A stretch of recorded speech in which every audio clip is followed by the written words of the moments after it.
Donald Trump's recent Republican gathering in Florida highlights his ambitious legislative agenda ahead of his second-term inauguration. Meanwhile, the escalating tensions between the United States and Colombia over deportations and tariffs reveal the challenges in Trump's foreign policy. Stay with us for insightful analysis and expert perspectives. I'm Hala Al-Hamalawi. Let's get in focus.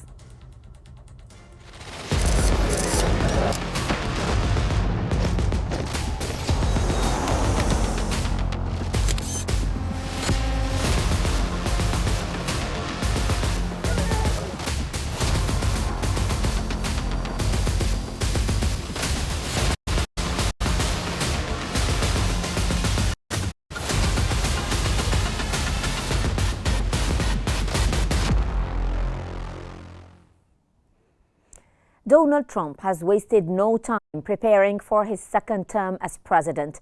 In early January, he convened a series of meetings with House Republicans at Mar-a-Lago, aiming to solidify party unity and align his legislative priorities, from border security to AI infrastructure investments. These gatherings signal Trump's intention to leave a lasting legacy. These meetings reflect Trump's calculated effort to solidify control over the Republican Party and establish a robust agenda for his second term. Key priorities include border security, extending the 2017 tax cuts, and addressing the debt ceiling to prevent fiscal crises. Trump also announced a $500 billion AI infrastructure investment and signed executive orders targeting climate change, immigration, and DEI considerations in federal hiring. Additionally, his controversial pardons for January 6th participants sparked significant debate. With a slim House majority, Trump faces the challenge of maintaining cohesion while pursuing these ambitious goals.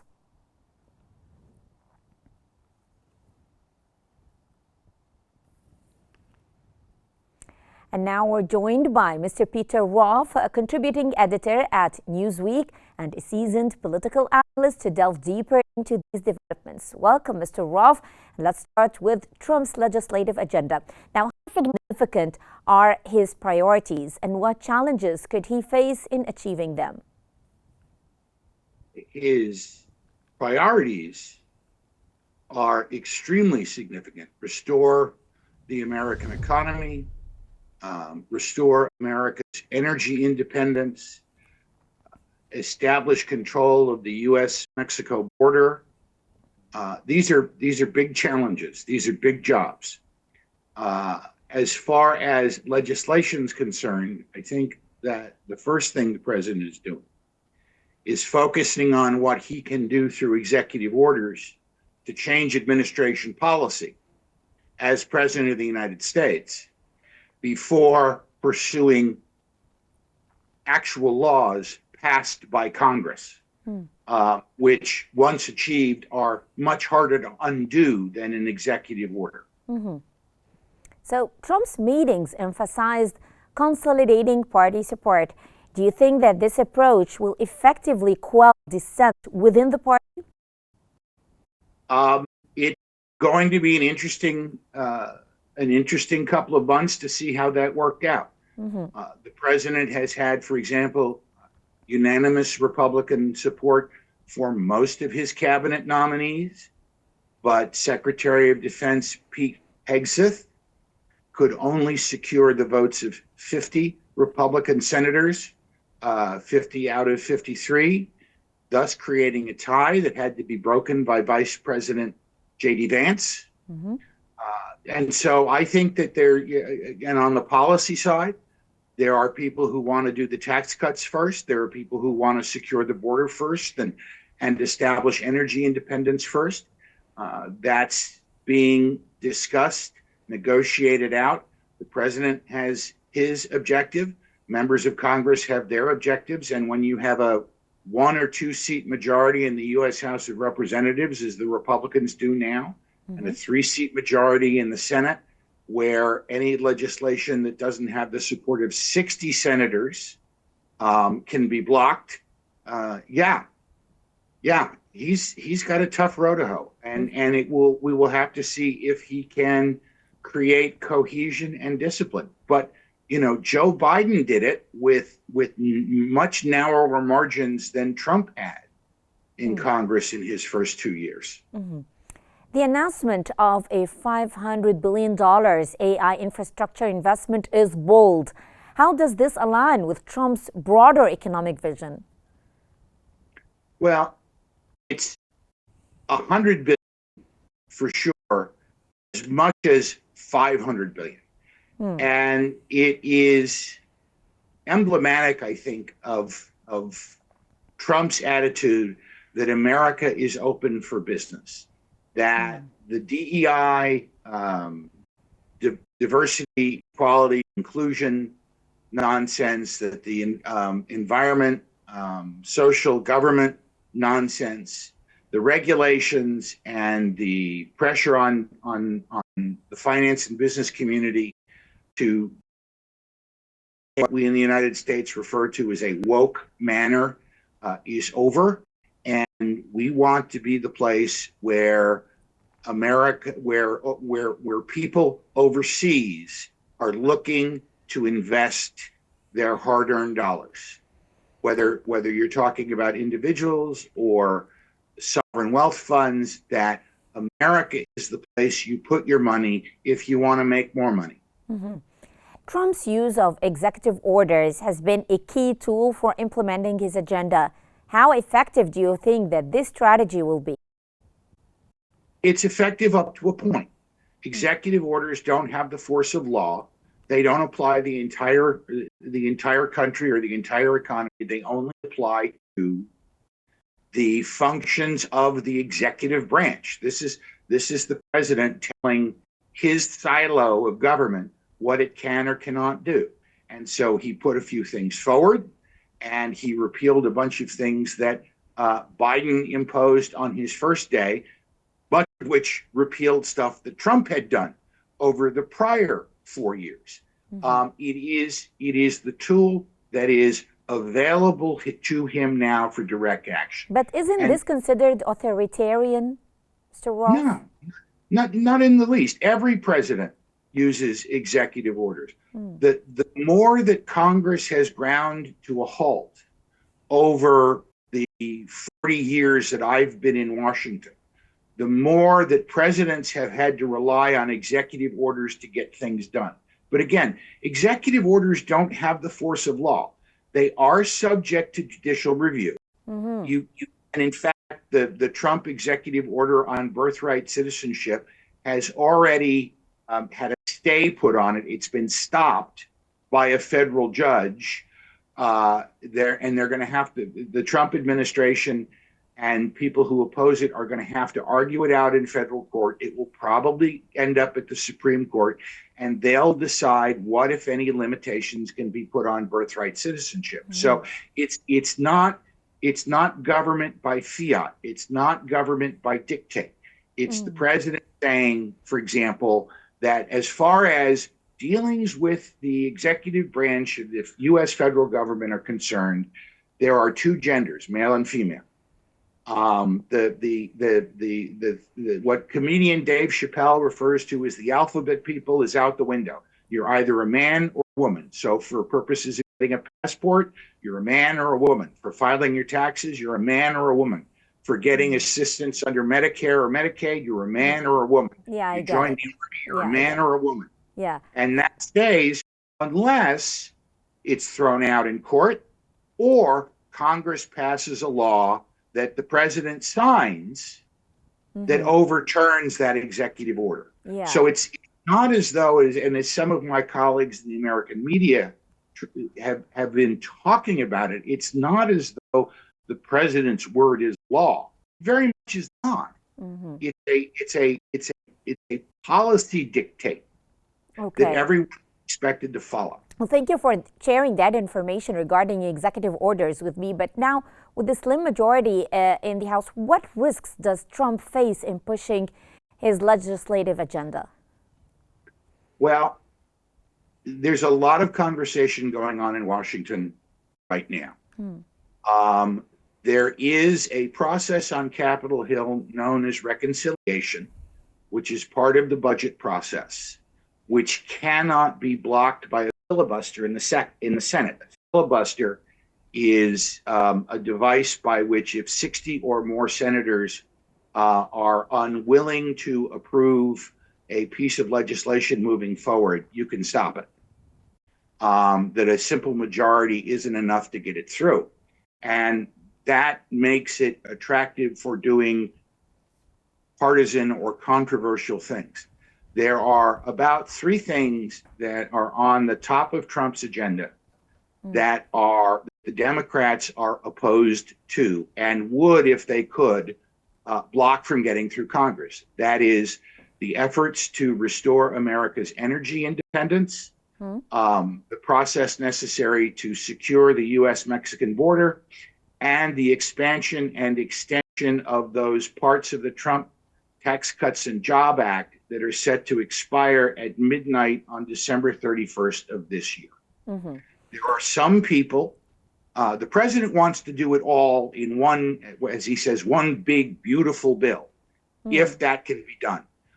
There are some people, Senator Thune, who leads the Senate, the upper chamber, wants to do the border piece and the energy piece first and do the tax cuts later. There are others, including Speaker Johnson and a number of prominent economists who advise Trump, who want to do the tax cut piece first. Now, usually you can only do reconciliation, but because there wasn't a reconciliation last year, they can do two in this fiscal year. And the people who want to do the tax cut piece first want to do so to give the impact of the tax cuts time to ripen in the economy. If the tax cut piece isn't done early, then individuals and small businesses and corporations will start planning their economics for the coming year as though those tax cuts that are going away will go away. It's the smart, safe thing to do. So if you pass the tax cuts in October, there's no way to change the planning. There's no economic benefit to be had immediately. The economic benefit will produce a political benefit for President Trump and his party. The economy will be strong. People vote jobs. People vote their pocketbook. And that's the reason they argue you need to do it early, so that certainty accompanies it, that people will be able to plan for the next few years, knowing what tax rates are going to be, knowing what the capital gains rate will be, knowing how much of their expensing they'll be able to get off in a single year, for example. That makes a big difference. Of course. Now, pardoning individuals involved in the January 6th riot has sparked controversy. How do you see this decision impacting Trump's standing within the party and the public? I think it's something for the left to complain about, but as the president rightly points out, look at the people who caused the violence in Minneapolis and Seattle and Portland and Louisville during the Black Lives Matter riots, and how none of them went to jail. And in fact, the ones that were arrested got help from no less than Vice President Kamala Harris's political organization in raising bail. I think it's a tempest in the teapot. I'm not pleased that people who had violent exchanges with police officers or who did damage inside the Capitol building have had their sentences commuted or pardoned. But the fact is that many of the people who are either arrested or who are being sought did nothing wrong except attend the event and perhaps go into the building. And they have been hounded. They have been held without charge. They have been denied access to counsel. They have been denied speedy trials. Their process rights have been violated. Yeah, I get it. Well, I'd like to thank you very much, Mr. Peter Roth, for your valuable insights. And moving on, Trump focuses on the reshaping the domestic political landscape. His foreign policy decisions are also making waves. One such decision has significantly strained U.S. relations with Colombia, a key ally in Latin America. Let's shift our focus now to this unfolding dispute. Donald Trump is his name, and he's there to stay. As unlikely, impossible, is now reality.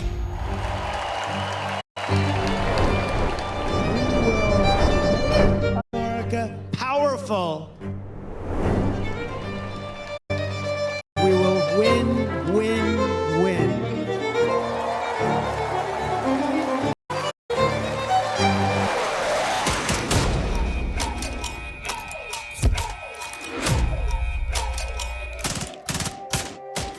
And we will make America great again.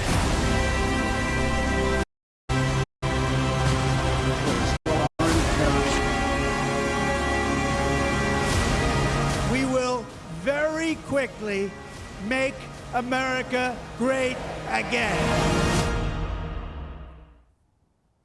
In a dramatic escalation, President Trump imposed tariffs and sanctions on Colombia following their refusal to accept U.S. deportation flights. This clash has strained a historically cooperative relation, highlighting tensions over immigration and human rights. This dispute reveals the high stakes in Trump's immigration policies and their far-reaching implications. Trump imposed a 25% tariff on Colombian goods, with a potential increase to 50%. Visa restrictions and enhanced inspections for Colombian nationals further escalated the situation. Colombian President Gustavo Petro initially refused deportation flights, citing human rights concerns, and retaliated with tariffs on U.S. imports. Ultimately, Colombia conceded to avoid economic fallout, but the tension has exposed deeper fractions in the relation. The economic and diplomatic consequences of these policies remain uncertain.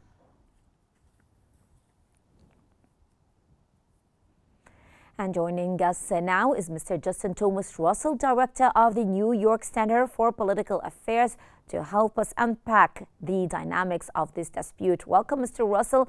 Let me start by asking you, what prompted Trump to take such aggressive measures against Colombia, and how does this fit into his broader immigration policy? Well, thanks for having me as always. Donald Trump picked Colombia because, number one, Colombia we haven't had in the United States the amount of tremendous illegal immigration coming from Colombia that we have from some of the other Latin American nations. So it was a good test mission for what I don't think they realized is that when they were going to deport the numbers of illegal aliens that were detained here in the United States back to Colombia, I don't think that they saw the pushback from President Petro that actually occurred. And I think that what we're going to see is what they thought would be an immediate cave-in showed that there's actually some pressure that's going to come from our Latin American partners. This is not just Donald Trump able to yield a steel fist in the region. They're going to have to think their way through as they move forward. And if they think that this is going to be a problem in Colombia, wait till they get to some of the more serious violators, such as Mexico, such as the Dominican Republic, such as some of the other Caribbean nations that are occurring. This is going to be a big problem for the Trump administration. Mm-hmm. Colombia's initial refusal to accept deportation flights highlighted human rights concerns. Now, how does this stance reflect the broader tensions between the two nations? Well, I think what's happening here is that you have a trusted trade partner and a trusted partner in regional operations. Colombia has always been a trusted partner of the United States in the war against drugs, in the narcotics enforcement arena. And I think what's happening here is, and I'm not sure it's showing a necessarily big tension, as is the case with all friends. Sometimes you get into arguments, sometimes there are disputes. What I think happened here is that there was a miscalculation by the Trump administration. I don't think they realized that the domestic issues that come up with trying to impose tariffs on a trading partner like Colombia. Let's take, for example, if you're going to put 20% tariffs on Colombian products, let's look at one of the biggest exports coming out of Colombia. That's coffee. And we all know Americans love drinking lots of coffee. If you think that Americans are going to stand for a $4 cup of coffee going now for $8, that's going to backfire on the Trump administration, especially when they're saying that they are going to be the solution to inflation, whereas the Biden administration was the cause for inflation. If they are going to be using tariffs as some sort of enforcement tool to get their way globally, they really need to recalculate that thought process. Mm-hmm. Well, the economic implications of these tariffs are significant. How might this dispute affect both the United States and Colombian economies? Well, as I pointed out, if you just look at the coffee import-export, the issue there is it affects the U.S. economy. You're talking about some major corporations such as Starbucks, for example. Just the supermarket. Where are they going to get their supplies from? There's a much higher tariff on Colombian coffee products. Without mentioning brands, I'm talking about how this decision could affect both nations, not just only one. No, it affects both nations. Yes. It affects the exports of Colombian coffee, and I'm using coffee because that's probably the largest and most clear example that we're going to have. Any exports that come out of Colombia that are tariffed is going to make it harder for Americans to buy that product, which means for the largest economic power in the hemisphere, that's a huge decrease in the amount of product being out and exported to the United States. At the same time, it's going to hurt American companies such as, let's take, for example, Starbucks again. If Starbucks isn't able to sell without mentioning brands, could we just avoid mentioning you start brands? looking at losing employees, shutting down shops, these, and the suppliers that sell them services and products. The ripple effect on using tariffs as a political tool is a very dangerous road to go down. I've never been a fan of it. Do tariffs work? Yes. As we've seen, when we look at sanctions and we look at tariffs, there are reasons and there are situations where they are appropriate. Using it for biggest political gain doesn't necessarily work if you're trying to do it with a partner. And then on top of the fact, we also have to realize when you invoke tariffs, the company that is shipping the product, in this case, Colombia wasn't going to pay that tariff. You know who's going to pay the tariff? The consumers here in the United States. That is always the case, and that is something that is never brought up by the Trump administration. Okay, so do you think that this conflict could set a precedent for how Trump's administration handles resistance from other nations? Oh, that's a great question. And here's the concern is, number one, if they're using this as kind of a learning curve, then okay, take the lesson. And again, we also have to realize the fact that President Petro and the Colombian government also said, look, we'll accept the returning illegal migrants back to Colombia, but we're going to do it on our terms, on our aircraft. It's going to be done with humanitarian rights involved.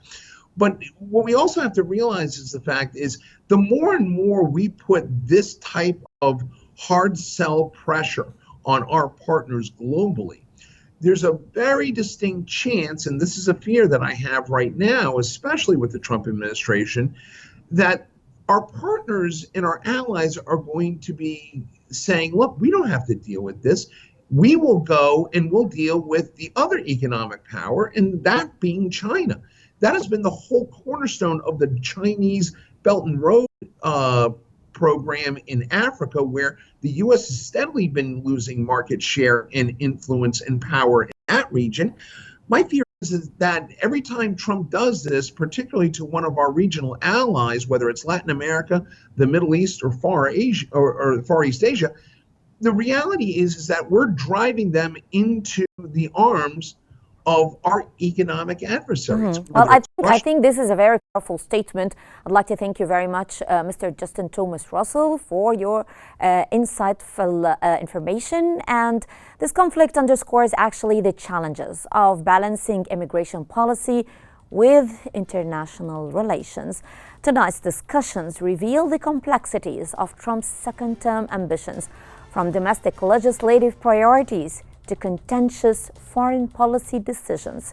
As the political landscape evolves, In Focus will continue to bring you insightful analysis. I'm Hala Al-Hamalawi. Thank you very much for watching. Good night.